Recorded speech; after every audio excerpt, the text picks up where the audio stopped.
اب غالباً اسے انتظار تھا کہ مکے سے ضرور کوئی میرے پاس آئے گا۔ سپاہی نے محل کے دروازے پر جا کر حضرت عبد المطلب سے کہا کہ آئیے۔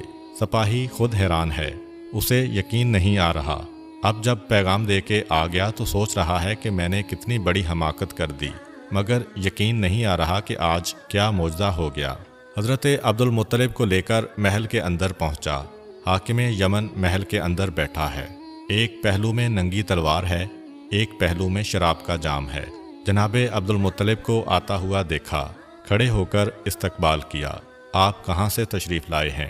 جناب عبد المطلب نے کہا کہ میں مکے سے آیا ہوں اور مکے والوں کے بارے میں آپ سے کوئی بات کرنا چاہتا ہوں۔ کہا کہ آپ بیٹھ جائیے، آپ سے تو بعد میں سنوں گا، پہلے میں آپ کو کچھ بتانا چاہتا ہوں کہ میرے پاس انبیاء کے صحیفوں سے ایک علم پہنچا ہے کہ مکے میں عنقریب خدا کا آخری رسول ظاہر ہونے والا ہے، اور یہ آخری رسول جب اس دنیا میں آئے گا تو اس کے باپ کا انتقال ہو چکا ہوگا، کچھ عرصے کے بعد اس کی ماں کا بھی انتقال ہو جائے گا، اس کے بعد اس کا دادا اسے اپنی نگرانی میں لے گا۔ جب وہ دادا اسے اپنی نگرانی میں لے گا تو ایک مرتبہ وہ دادا مجھ سے ملنے آئے گا، اور میرے پاس انبیاء کی جانب سے 3 امانتیں اس رسول کے لیے رکھی ہوئی ہیں۔ میں انتظار کر رہا ہوں کہ مکہ میں وہ کون ہے جو آ کے مجھ سے یہ امانت لے جائے۔